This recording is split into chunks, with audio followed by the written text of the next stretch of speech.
মহল্লার জন্য নিয়ামত কি নিয়ামত না? সবাই বলেন, সবাই আওয়াজ দিয়ে বলেন, নিয়ামত কি নিয়ামত না? বলেন। মাহফিলের নিয়ামতের শুকরিয়া কখন আদায় হবে? যখন আমি মাহফিলে এসে বসতে পারবো। আর যারা বিভিন্ন দোকানপাটে, টেলিভিশনের সামনে, নিজের বাড়ির বিছানায় শুয়ে যারা মাহফিল শুনতেছে, এরা এই মাহফিলের নিয়ামতের শুকরিয়া আদায় তাদের দ্বারা হবে না। কারণ বাড়ি আমার জন্য জান্নাতের বাগান না, দোকান আমার জন্য জান্নাতের বাগান না। কথা ঠিক কি ঠিক না?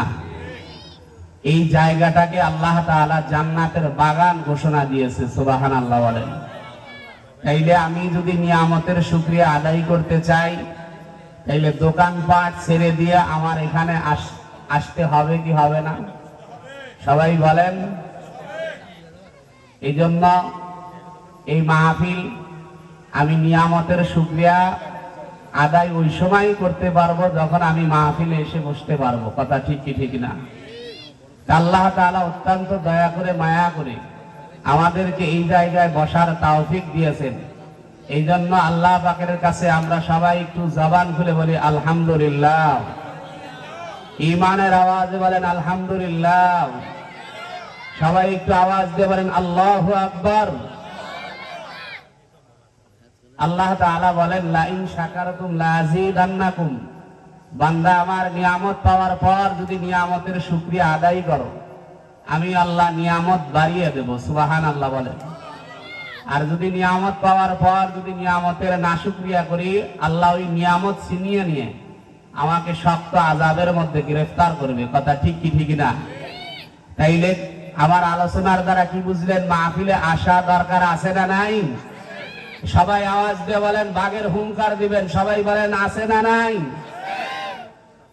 আল্লাহ তাআলা আমাদের প্রত্যেককে এই মাহফিলে আসার তৌফিক দান করুন। সকলে বলেন আমিন। যে কথা বলতেছিলাম, যে মাহফিলের শুকরিয়া আমরা ওই সময় আদায় করতে পারবো যারা আমরা এখানে এসে বসতে পারবো। কথা ঠিক কি ঠিক না? এই জন্য কবি বলেন, কাপিয়ামত গরবাগুয়াম জিকালাম সদকিয়ামত বগজারো দিনা তামাম। শুকুরে নিয়ামত নিয়ামতাত আফজুকুনাদ কুফুরে নিয়ামত নিয়ামত আজকা ফারুকুনাদ। तमाम দুনিয়ার মানুষদের মহান রব্বুল আলামিন জানিয়ে দেয়, দুনিয়ার মানুষ আমি আল্লাহকে যদি একবার সুবহানাল্লাহ বলে ডাক দাও, শুকরিয়াটা আদায়ের জন্য যদি সুবহানাল্লাহ বলে ডাক দাও, সন্তান যেমন তার বাবাকে বাবা বলে ডাক দিলে বাবার কলিজা ঠান্ডা হয়, মাকে যখন মা বলে ডাক দেয় মায়ের কলিজা ঠান্ডা হয়। কথা ঠিক কি ঠিক না? আল্লাহ বলে, বান্দা আমার কোনো সন্তান নাই, আমি কাউকে জন্ম দেই নাই, কারোর কাছ থেকে জন্ম নেই নাই। বান্দা যদি তুমি একবার আমি আল্লাহকে যদি সুবহানাল্লাহ বলে ডাক দাও, তোমার মা বাবার চাইতে আমি আল্লাহ বান্দা তোমার উপরে বেশি রাজি খুশি হয়ে যাই। সুবহানাল্লাহ বলেন।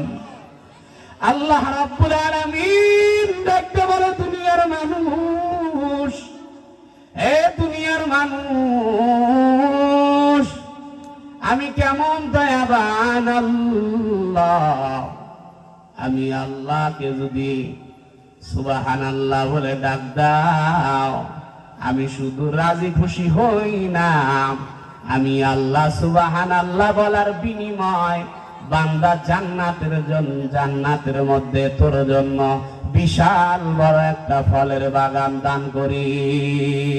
সুবহানাল্লাহ বলে। আতিনা ফিম দারে দুনিয়া না হাসান, আতিনা ফি দারে উকবানা হাসান। আল্লাহ রাব্বুল আলামিন বলে, দুনিয়ার মানুষ আমি কেমন ফলের বাগান দান করি। একটা দ্রুতগামী ঘোড়া যদি বাগানের এক পার্শ্ব থেকে অপর পার্শ্বে যদি 500 বছর পর্যন্ত যদি দৌড়াইতে থাকে, এরপর ওই বাগানের এক পার্শ্ব থেকে অপর পাশে পৌঁছাতে পারে না। সুবহানাল্লাহ বলেন, আরো জোরে সুবহানাল্লাহ বলেন। আল্লাহ রাব্বুল আলামিন ডাকতে বলে, দুনিয়ার মানুষ, আমি আল্লাহকে যদি একবার আলহামদুলিল্লাহ বলে ডাক দাও, আমি আল্লাহ তোমার উপরে রাজি খুশি হইয়াম। আমি আল্লাহ বান্দা তোমার আমল নামায় 100 নেক দান করি। সুবহানাল্লাহ বলেন। শুধু 100 নেক দান করি না, আমি আল্লাহ তাআলা তোমার জন্য আমি আল্লাহ জান্নাতের 8টা দরজা আমি আল্লাহ খুলিয়া দেই। সুবহানাল্লাহ বলেন। তাইলে মুসলমান, আমার আপনার শুকরিয়া আদায় দরকার আছে না নাই? সবাই বলেন আছে না নাই? ও মুসলমান নবীর উম্মত, আমরা হেলায় দুলায় সময় কাটাইতেছি। এটা এমন একটা মাহফিল, আল্লাহর পয়গম্বর বলেন, এটা এমন একটা মাহফিল, মাহফিলের চতুর্পাশ দিয়ে আল্লাহ তাআলা ফেরেশতারা একের পর এক আমার আল্লাহ দাঁড় করাইয়া আল্লাহর আসমান পর্যন্ত পৌঁছে গিয়েছে। সুবহানাল্লাহ বলেন। আল্লাহ তাআলা ফেরেশতাদেরকে ডাক দিয়ে বলে, ফেরেশতারা, ওই বান্দাগুনা ওইখানে কি করে? আল্লাহকে ডাক দিয়ে বলে, ফেরেশতারা আল্লাহকে ডাক দিয়ে বলে, আল্লাহ, ওই বান্দাগুনা ওই যে পানশালের চর, ওই মাদ্রাসার মাহফিলে তারা ওয়াজ শুনতেছে। আল্লাহ ডাক দিয়ে বলে, তাদের কি বাড়িঘর থাকার অভাব, তাদের কি জায়গা বাড়ি কিছুই নাই? ফেরেশতারা ডাক দিয়ে বলে, আল্লাহ, থাকার জায়গার অভাব নাই, বাড়ি গাড়ির অভাব নাই, কিন্তু আল্লাহ তারা জান্নাত চায়, জাহান্নাম থেকে বাঁচতে চায়। এই জন্য তারা ওই ময়দানের মধ্যে গিয়ে বসছে। আল্লাহ তাআলা ডাক দিয়ে বলে, যেই মানুষকে বানাইতে নিষেধ করেছিলাম, সেই মানুষ আমি আল্লাহকে না দেখে না জেনে ঈমান এনে আমার রসুলকে রসুল মেনে তারা ওই জায়গায় কোরআনের আলোচনা শুনতেছে। এ ফেরেশতারা, তোমরা সাক্ষী থাকো, আমি আল্লাহ ওই বান্দা গুনার জীবনের সব গুনাহ আমি আল্লাহ মাফ করে দিলাম। আরো জোরে সুবহানাল্লাহ বলেন। ঈমানের আওয়াজে সুবহানাল্লাহ বলেন। মুসলমান ইমানদার, এই জন্য এই মাহফিল আমার আপনার জন্য নিয়ামত। কথা ঠিক কি ঠিক না? এই মাহফিলে যদি আমি আপনি আসতে পারি, অবশ্যই আল্লাহ আমার দাম বাড়িয়ে দিবে। আমার আপনার দাম বাড়াইবে কে? সবাই জবান খুলে বলেন কে? আমার আপনার দাম আমার আল্লাহ বাড়িয়ে দিবে। এই জন্য ভালো করে বুঝেন ও মুসলমান ইমানদার, আজকে নবীর মাদ্রাসায় মাহফিল। এই মাদ্রাসা এটা এলাকার জন্য, এটা বড় নিয়ামত। আল্লাহর রাসূল বলেন, এ দুনিয়ার মানুষ, যদি তোমরা জান্নাতি মানুষ দুনিয়াতে দেখতে চাও, তাইলে এই মাদ্রাসার ছাত্রদের চেহারার দিকে তাকাও। ওই মাদ্রাসার ছাত্রদের চেহারার দিকে তাকানোর দ্বারা তুমি জান্নাত দেখার তুমি সব পেয়ে যাইবা। সুবহানাল্লাহ বলেন। মুসলমান ইমানদার, এই জন্য আল্লাহ তাআলা হাজার হাজার নিয়ামত আমাকে আপনাকে দান করেছেন। এই নিয়ামত গুনার শুকরিয়া আদায় করতে পারলে অবশ্যই আল্লাহ আমার আপনার দাম বাড়িয়ে দিবেন। আল্লাহ তাআলা এমন একজন নবীর উম্মত আল্লাহ বানাইলেন, যেই নবী রাস্তা দিয়ে চললে মেঘের খণ্ড নবীর মাথার উপরে ছায়া দান করত, এমন একজন নবীর উম্মত আল্লাহ বানাইলেন যেই নবী রাস্তা দিয়ে চললে রাস্তার দুপাশের গাছ নবীজিকে নুয়ে নুয়ে সালাম জানাইতো। এমন একজন নবীর উম্মত আল্লাহ বানাইলেন, নবী সাহাবায়ে কিরামদেরকে নিয়ে হাঁটতেছেন, সালামের আওয়াজ শোনা যায়। সাহাবায়ে কিরাম জিজ্ঞেস করে, পয়গম্বর, মানুষের আওয়াজ জানি নাই, সালামের আওয়াজ কই থেকে পাওয়া যায়? আল্লাহর পয়গম্বর ডাকতে বলে, সাহাবায়ে কিরাম শোনো, জঙ্গলে আমি নবীজির আগমন শুনিয়া জঙ্গলের বাঘ আমারে সালাম জানায়, জঙ্গলের হিংস্র প্রাণী আমারে সালাম জানায়। ও সাহাবায়ে কেরাম শুনে নাও, শুনে নাও, আমি শুধু মানুষের নবী না, আমি জঙ্গলের হিংস্র প্রাণী বাঘ ভাল্লুকের পয়গম্বর। সুবহানাল্লাহ বলেন। এই জন্য আমার আল্লাহ তাআলা কুরআনুল কারীমের মধ্যে বলেন, ওয়ামা আরসালনাকা ইল্লা রাহমাতাল লিল আলামিন। আরো জোরে আল্লাহু আকবার বলেন। আল্লাহ তাআলা বলে, দুনিয়ার মানুষ, আমি আল্লাহ আমার নবীকে আমি আল্লাহ পাঠাই নাই, আমি আল্লাহ পাঠাইছি তামাম দুনিয়ার জন্য রহমত হিসাবে পাঠাইছি। সুবহানাল্লাহ বলেন। আল্লাহ তাআলা সমগ্র পৃথিবীর জন্য, পৃথিবী সমূহের জন্য আমার আল্লাহ তাআলা আমার নবীজিকে আমার আল্লাহ রহমত হিসাবে পাঠাইছে। কথা ঠিক কি ঠিক না? আল্লাহ তাআলা পৃথিবী সমূহ কেন বললেন? মুসলমান ইমানদার ভালো করে বোঝেন, ভালো করে বোঝেন। আমরা অনেকে তরজমা করি আয়াতের, উভয় জাহানের জন্য নবী হলো রহমত, কিন্তু তরজমাটা আমরা বলি হলো উভয় জাহানের জন্য না, জাহান সমূহের জন্য হলো নবীজি রহমত। কথা ঠিক কি ঠিক না? জাহান সমূহ কেন বললাম? কারণ আল্লাহ তাআলা রূহের জগৎ একটা বানাইছেন, আমার নবীজি রূহের জগতের জন্য হলো রহমত। সুবহানাল্লাহ বলেন। আমার নবী দুনিয়ার জগতের জন্য হলো রহমত। কথা ঠিক কি ঠিক না?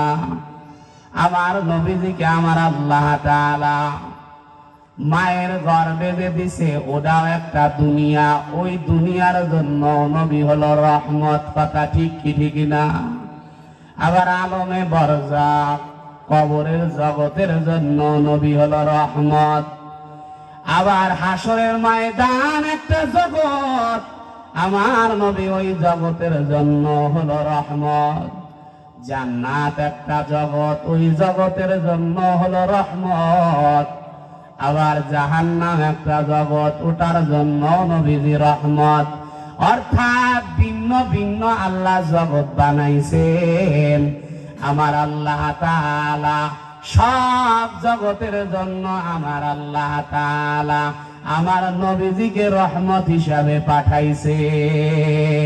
সুবহানাল্লাহ বলেন।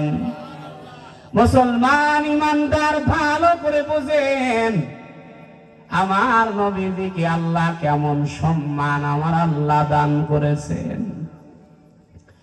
আল্লাহ তাআলা এই দুনিয়াতে যত নবী রাসূল আসছিল, সব নবীর কাছে ওহী নিয়ে জিবরাইল আমিন আসতো। কথা ঠিক কি ঠিক না? জিবরাইল আমিন সকলের কাছে ওহী নিয়ে আসতো। আদম নবী থেকে আমাদের নবী পর্যন্ত সব নবীর কাছে ওহী আনছে কে? সবাই বলেন, কে আনছে? জিবরাইল আমিন আনছে। জিবরাইল আমিন আদম নবী থেকে ঈসা নবী পর্যন্ত যত নবী আমার আল্লাহ পাঠাইছে, মুহাদ্দিসিনে কেরাম মুফাসসিরিনে কেরাম একটা জরিপ করেছে, আদম নবী থেকে ঈসা নবী পর্যন্ত আমার আল্লাহ জিবরাইলকে যে পাঠাইছে, গড়ে হিসাব করলে কোন নবীর কাছে আমার আল্লাহ 3 বার পাঠাইছে, কোন নবীর কাছে 1 বার পাঠাইছে, কোন নবীর কাছে আমার আল্লাহ 7 বার পাঠাইছে, কোন নবীর কাছে অর্থাৎ ইব্রাহিম নবীর কাছে আমার আল্লাহ তাআলা জিবরাইলকে 40 বার পাঠিয়েছে। সুবহানাল্লাহ বলেন। মুসা নবীর কাছে 400 বার পর্যন্ত আমার আল্লাহ জিবরাইলকে পাঠাইছে। এই 400 বারের উপরে আর কোন কারোর কাছে জিবরাইল এতবার আসে নাই। কিন্তু আমার আল্লাহ তাআলা আমার নবীজিকে যখন পাঠাইছেন, আল্লাহ তাআলা আমার নবীর কাছে জিবরাইলকে 24,000 বার আমার আল্লাহ পাঠিয়ে দিয়েছে। চিৎকার দিয়ে সুবহানাল্লাহ বলেন। কতবার 24,000 বার আমার আল্লাহ জিবরাইলকে আমার নবীর কাছে পাঠাইছে। জিবরাইল যে শুধু আমার নবীর কাছে ওহী নিয়ে আসছে ব্যাপার এমন না। কোন সময় আল্লাহর নবীর কাছে জিবরাইল কথাবার্তা বলার জন্য, গল্প গুজব করার জন্য আসতো। একদিন জিবরাইল আমিন এসে বললে, পয়গম্বর আপনার বয়স কত? বলে, জিবরাইল তুমি আমার বয়স জানতে চাও? আগে তুমি বলো তোমার বয়স কত? বলে, ও পয়গম্বর আমার বয়স ডেট অফ বার্থ জানা নাই, কারণ এখন আইডি কার্ড সকলের জন্য স্মার্ট কার্ড আছে না নাই? ওই সময় কি আইডি কার্ড ছিল? স্মার্ট কার্ড ছিল না। জিবরাইল আমিন ডাকতে বলে, পয়গম্বর আমার ডেট অফ বার্থ তো জানা নাই, তবে পয়গম্বর আমার একটা জিনিস খেয়াল আছে, আল্লাহ যখন আমাকে সৃষ্টি করেছেন, আমাকে আল্লাহ সৃষ্টি করার পর আমি যখন আল্লাহর আরশের দিকে তাকাইতাম, আরশের দিকে তাকিয়ে দেখতাম একটা তারকা উঠতো। তারকা কি উঠতো? একটা তারকা উঠতো। ওই তারকাটা যখন উঠে থাকতো 70,000 বছর আর ডুবতো না, শুধু উঠেই থাকতো। আবার যখন অস্ত যেত, ডুবে যেত, ওই তারকাটা 70,000 বছর পর্যন্ত ডুবে থাকতো, উঠতো না।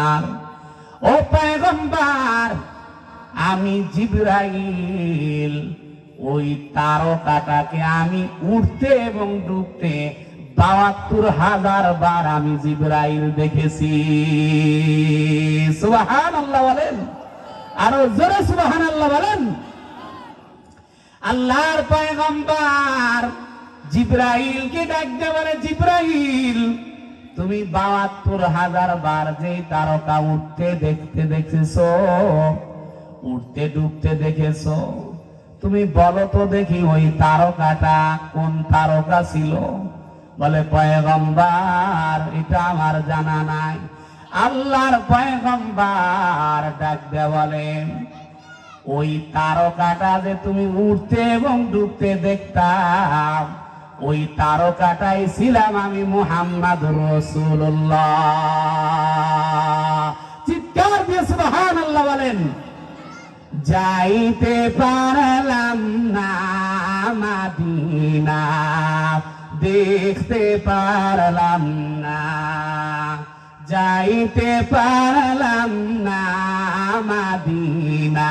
সবাই বলেন, যাইতে পারলাম না মদিনা, দেখতে পারলাম না।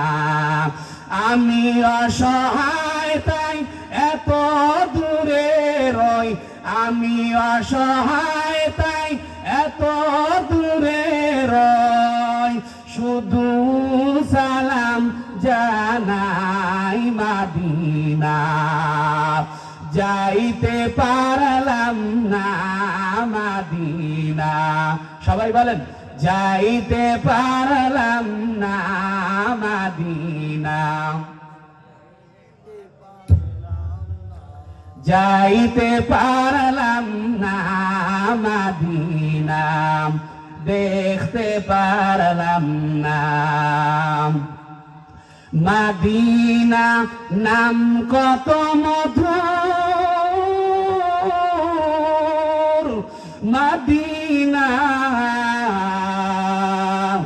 আর যে কত দূর,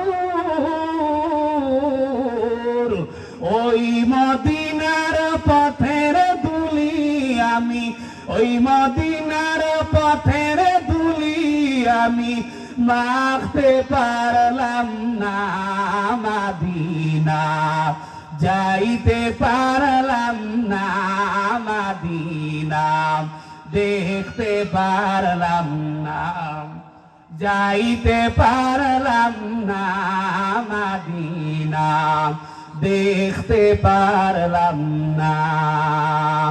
আমি অসহায় তাই এত দূরে রই, আমি অসহায় তাই এত দূরে রই, শুধু সালাম জানাই মদিনা, যাইতে পারলাম না মদিনা, দেখতে পারলাম না মদিনা। নাম কত সুন্দর মদিনা, কেড়ে সে অন্তর, ওই ওই মদিনার পথের ধুলি আমি, ওই মদিনার পথের ধুলি আমি মাখতে পারলাম না মদিনা, যাইতে পারলাম না মদিনা, দেখতে পারলাম না, যাইতে পারলাম না মদিনা, দেখতে পারলাম না। মদিনায় যেতে মন চায় কি চায় না? সবাই আওয়াজ দিয়ে বলেন, চায় কি চায় না? মদিনায় যেতে যদি মন চায়, আল্লাহর পয়গম্বরের সুন্নাতের উপরে আমল করেন, জীবনটা আল্লাহর নবীজির সুন্নাতের উপরে সাজান, হয়তো বা আল্লাহ তাআলা এর বরকতে একদিন না একদিন আল্লাহ আপনাকে মদিনায় নিয়ে যাবে। ও মুসলমান নবীর উম্মত, আমি যে কথা বুঝাইতেছিলাম, আল্লাহ তাআলা আমার নবীজিকে কেমন সম্মান আমার আল্লাহ দান করেছেন। ও মুসলমান ইমানদার, আল্লাহ তাআলা কুরআনুল কারীমের মধ্যে 25 জন নবীর নাম উল্লেখ করেছে। কয়জন? সবাই বলেন কয়জন? 25 জন নবীর নাম আমার আল্লাহ উল্লেখ করেছেন।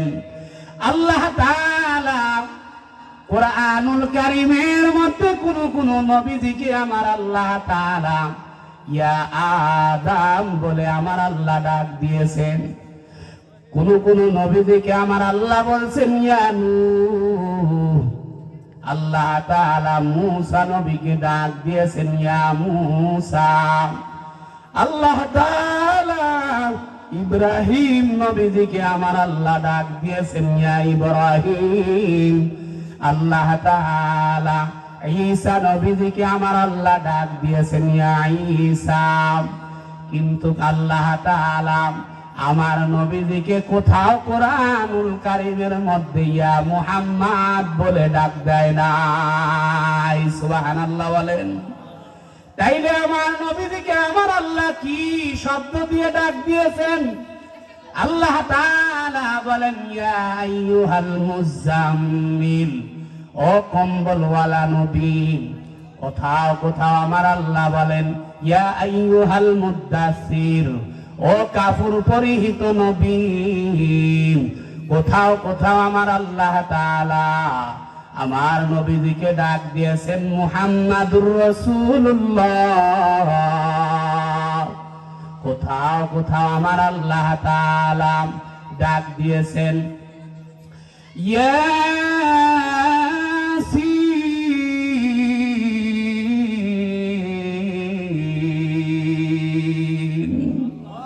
আরো জোরে আল্লাহু আকবার বলেন। ইয়াসিন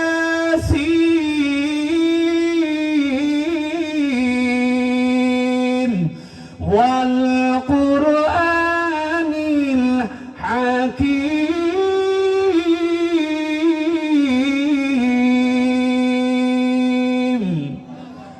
ইন্নাকা লামিনাল মুরসালিন।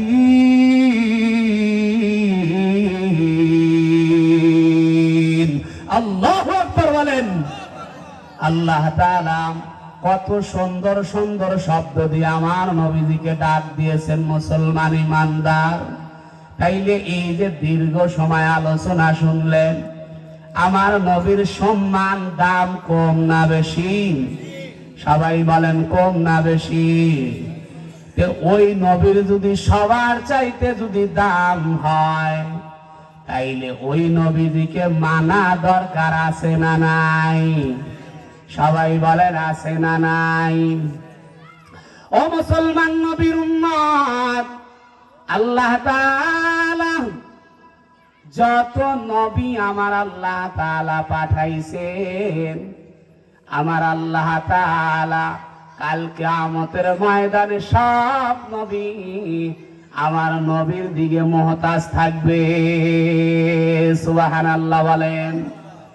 আল্লাহ তাআলা আদম নবীজিকে আমার আল্লাহ বানানোর পর আমার আল্লাহ তাআলা কুরআনুল কারীমের মধ্যে বলছেন, ওয়া ইয কুলনা লিল মালাইকাতি ইসজুদু লি আদম, হে ফেরেশতারা উসজুদু লি আদম, আদমকে সিজদা করো।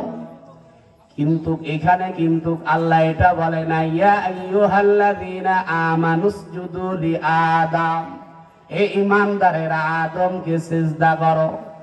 সিজদা করার ক্ষেত্রে শুধু আমার আল্লাহ ফেরেশতাকে অর্ডার করছে, কথা ঠিক কি ঠিক না? কিন্তু আমার নবীজিকে যখন আমার আল্লাহ বানাইলেন, আমার আল্লাহ বানানোর পর আল্লাহ নিজে আয়াত নাজিল করলেন, ইন্নাল্লাহা ওয়া মালাইকাতাহু ইউসাল্লুনা আলান নবী।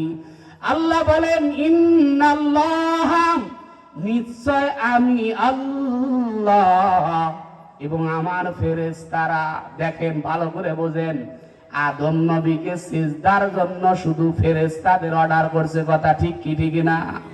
আর আমার নবীজিকে সৃষ্টি করার পর আল্লাহ নিজে বলতেছে ইন্নাল্লাহা, নিশ্চয় আমি আল্লাহ, ওয়া মালাইকাতা, এবং আমার ফেরেশতারা, ইউসাল্লুনা আলান নবী, আমার নবীর উপরে তোমরা সবাই, আমি আল্লাহ নিজেও পড়ি, ফেরেশতারা তোরা নিজেও আমার নবীর উপরে দরুদ পড়। চিৎকার দিয়ে সুবহানাল্লাহ বলেন।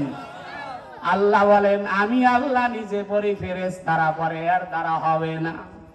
আল্লাহ আরো বলেন ইয়া আইয়ুহাল্লাযীনা আমানু, হে কিয়ামত পর্যন্ত আনেওয়ালা মুসলমান, তোমরাও কিয়ামত পর্যন্ত তোমরা আমার নবীর উপরে দরুদ পড়ে আমার নবীর ইজ্জত তোমরা রক্ষা করবা।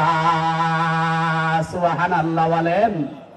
তাইলে এই যে দুইটা আয়াতের মধ্যে আদম নবীর চাইতে আমার নবীর সম্মান কম না বেশি? সবাই বলেন কম না বেশি? তাইলে আমার নবীজিকে কি পরিমাণ মানা দরকার? আমার নবীর ইজ্জত সম্মানের দিকে যদি তাকাই, আমার নবীজির সুন্নত মানা দরকার আছে না নাই? সবাই বলেন আছে না নাই? কারা কারা আমার নবীজির সুন্নত মানতে রাজি? দুটা হাত আমার আল্লাহকে উঁচু করে দেখিয়ে দেন। লিল্লাহে তাকবীর। আল কোরআনের আলো, আল হাদিসের আলো, ঘরে ঘরে জালো, কোরআন সুন্নাহ যেখানে, আমরা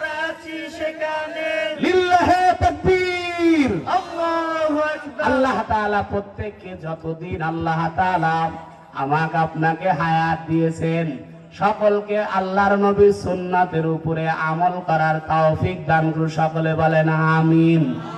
মুসলমান ইমানদার, শেষ কথা বলবো, আল্লাহ তাআলা আমার নবীজিকে আমার নবীজিকে আমার আল্লাহ ডান হাতের মধ্যে সৃষ্টি করলেন।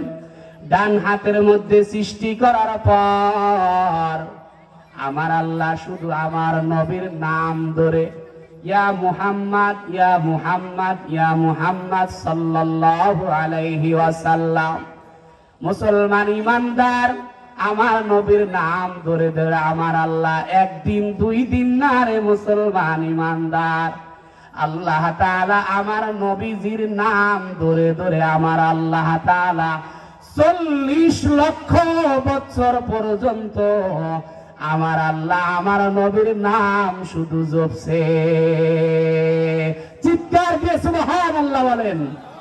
40 লক্ষ বছর পর্যন্ত জপার পর যখন আমার নবীর থেকে কোনো আওয়াজ নাই, কোনো রেসপন্স নাই, শেষ পর্যায়ে আল্লাহর জবান দিয়ে যখন, কুদরতি জবান দিয়ে যখন শব্দ বাহির হয়ে গেছে, তখন আমার নবীজির জবান থেকে ইয়া আল্লাহ বলা শুরু হয়ে গেছে। সুবহানাল্লাহ বলেন। তাইলে বলেন আমার নবী কোন দিন থেকে নবী? নবীজিকে জিজ্ঞাসা করা হয়েছিল, ও নবী আপনি কবে থেকে নবী? নবীজি বলে কুনতু নাবিয়্যান ওয়াল আদামু বাইনাল মাই ওয়াত তিন। আমি পয়গম্বর, আমি ওই দিন থেকে নবী যেই দিন আদম নবী পানি এবং মাটিতে মিশ্রিত অবস্থায় ঝুলানো ছিল। সুবহানাল্লাহ বলেন। মুসলমান ইমানদার, যে কথা আমি বুঝাইতেছিলাম, আমার আল্লাহ তাআলা আদম নবীজি আমার নবীজিকে ডান হাতের মধ্যে সৃষ্টি করার পর কয় লক্ষ বছর পর্যন্ত ডাকছে? 40 লক্ষ বছর পর্যন্ত। এরপরে আমার নবীজির জবান দিয়ে কথা বাহির হয়েছে। এদিক দিয়ে জমিন খালি, জমিন একদম খালি, জমিনের মধ্যে কোনো কিচ্ছু নাই। আল্লাহ তাআলা মানুষ সৃষ্টির জন্য আমার আল্লাহ তাআলা ইচ্ছা করলেন সমস্ত ফেরেশতাদেরকে লইয়া আমার আল্লাহ তাআলা মশারায় বসে গেল। শেষ পর্যায়ে মূল কথা হলো আল্লাহ তাআলা আদম নবীজিকে বানানোর জন্য আমার আল্লাহ চূড়ান্ত সিদ্ধান্ত নিলেন। আদম নবীকে চূড়ান্ত সিদ্ধান্ত বানানোর জন্য নিলেন। আল্লাহ তাআলা জিবরাইলকে পাঠিয়ে দিল, জিবরাইল জমিনে যাও। জিবরাইল জমিনের মধ্যে চলে গেল, মাটি আনতে যায়, মাটি ধরা দিতে চায় না, জিবরাইল ব্যর্থ হয়ে চলে গেল। দ্বিতীয়বারে মিকাইলকে পাঠাইলো, মিকাইল ব্যর্থ হয়ে ফেরত গেল। তৃতীয়বারে ইসরাফিলকে আমার আল্লাহ পাঠিয়ে দিল, ইসরাফিলও ব্যর্থ হয়ে ফেরত গেল। চতুর্থবারে যখন আমার আল্লাহ তাআলা যখন আজরাইলকে পাঠিয়ে দিলেন, আজরাইল যাও জমিন থেকে মাটি নিয়ে আসো। আজরাইল জমিনের মধ্যে আসার পর যখন জমিনের উপরে আসে, যখন মাটির উপরে একটা থাবা মারছে, সাথে সাথে আজরাইলের ওই সময় এক মুষ্টি মাটির মধ্যে আমার আল্লাহ তাআলা 60 মণ মাটি আল্লাহ তাআলা আজরাইলের হাতের মধ্যে উঠিয়ে দিয়েছে। চিৎকার দিয়ে সুবহানাল্লাহ বলেন। আর আমরা ধরলে কয় মুঠ উঠবে? কয় মণ? 1 কেজিও না। কথা ঠিক কি ঠিক না? তাইলে কি শক্তিশালী করে আল্লাহ ফেরেশতা বানাইছে। আল্লাহ তাআলা ওই মাটিটাকে আমার আল্লাহ তাআলা অর্ডার করলো। ওই মাটিটাকে আমার আল্লাহ অদিয় মুহাররমের মধ্যে রাখার পর আল্লাহ তাআলা এবার মিকাইলকে বলল বৃষ্টি তাড়াতাড়ি দিয়ে দাও। ওই মাটির উপরে 40 দিন পর্যন্ত বৃষ্টি বর্ষণ করলো। যখন মাটিটা নরম হয়ে গেল, খামির হয়ে গেল, আল্লাহ তাআলা ওই মাটি থেকে আদম নবীকে সৃষ্টি করলেন। আদম নবীকে সৃষ্টি করার পর আমার আল্লাহ তাআলা এই আদম নবীকে যখন সৃষ্টি করলেন, আল্লাহ অর্ডার করলো, যাওয়াতীয় মুহাররম থেকে জান্নাতের মধ্যে নিয়ে যাও। জান্নাতের মধ্যে নেওয়া হলো। জান্নাতের মধ্যে নেওয়ার পর যখন আমার আল্লাহ তাআলা এই আদম নবীর ভিতরে যখন রূহ দিবে, আল্লাহ নিজে চিন্তায় পড়ে গেল রূহ কোন দিক দিয়ে দেব। আল্লাহ নিজে নিজে চিন্তা করলো, রূহ কি মাথা দিয়ে দেব না চোখ দিয়ে দেব না নাক দিয়ে দেব। শেষ পর্যায়ে আল্লাহ তাআলা সিদ্ধান্ত নিল নাক দিয়ে আদম নবীর নাকের ভিতর দিয়ে রূহটা ঢুকাবো। রূহটা যখন নাকের ভিতর দিয়ে ঢুকাইছে, রূহ চট করে বাহির হয়ে পড়লো। আল্লাহ তাআলা রূহকে ডাক দিয়ে বলে, রূহ তুমি কেন আদম নবীর ভিতরে থাকো না? আল্লাহ রূহ ডাক দিয়ে বলে, আল্লাহ আমি কেন আদম নবীর ভিতরে থাকি না? আপনার কি অজানা কিছু আছে? বলে, রূহ তুমি তাড়াতাড়ি বলো। বলে, আল্লাহ আদম নবীর ভিতরে যে অন্ধকার, এই মাটির অন্ধকারের মধ্যে আমার থাকতে মন চায় না। এই জন্য মুসলমান ইমানদার মানুষ মারা যাওয়ার পরে কবরের মধ্যে রাখা হয় কি হয় না? ওটা মাটির ঘর কি মাটির ঘর না? মাটির ঘর কি আলোকিত ঘর না অন্ধকার ঘর? ওই অন্ধকার ঘরের মধ্যে কি কারো যেতে মন চায়? এই জন্য কবি বলেন, কারো ভরসা করো রে মন, কিসের করো আশা? এত সাদের বাড়ি একদিন ভেঙ্গে যাবে তোমার বাসা। ও তোমায় গোনা দিন ফুরিয়ে যাবে, যৌবনে লাগবে বাটি। ওই যে দেখো ডাকিতেছে তোমায় কবরের মাটি। কথা ঠিক কি ঠিক না? মুসলমান ইমানদার, শেষ কথা যে কথা আমি বুঝাইতেছিলাম, আদম নবীর ভিতরে যে রূহ থাকতে চায় না, রূহ যখন ভিতরে ঢুকায় রূহ বাহির হয়ে আসে। আল্লাহ তাআলা ওই যে আদম আমার নবীজিকে ডান হাতের মধ্যে যে সৃষ্টি করেছিলেন, ওই ডান হাতের মধ্যে আমার আল্লাহ যে সৃষ্টি করেছিলেন, আল্লাহ তাআলার কুদরতি হাতটা নিয়ে আমার নবীর যখন স্পর্শটা আদম নবীর কপালের সাথে যখন লাগিয়ে দিল, আমার নবীর হাতটা আদম নবীর কপালের সাথে লাগিয়ে দেওয়ার কারণে সাথে সাথে আদম নবীর পুরো অন্ধকার বডিটা আলোকিত হয়ে গেছে। চিৎকার দিয়ে সুবহানাল্লাহ বলেন। ওগো নবীর উম্মতেরা হয়ে আজি দিশাহারা, কোরআন হাদিসের চলো যখন যাহা চায় মনে, নবী বিনে কে তরাবে পুলসিরাত মিজানে। নবী বিনে কে তরাবে পুলসিরাত মিজানে। কথা ঠিক কি ঠিক না? আল্লাহ তাআলা যতদিন পর্যন্ত আমাকে আপনাকে বাঁচিয়ে রেখেছে, আল্লাহর নবীদের সুন্নতের উপরে সকলকে আমল করার তৌফিক দান করুন। সকলে বলেন আমিন। সকলকে আল্লাহ তাআলা সুন্নত ওয়ালা জিন্দেগি দান করুন। সকলে বলেন আমিন। ওয়া আখির দাওয়ানা।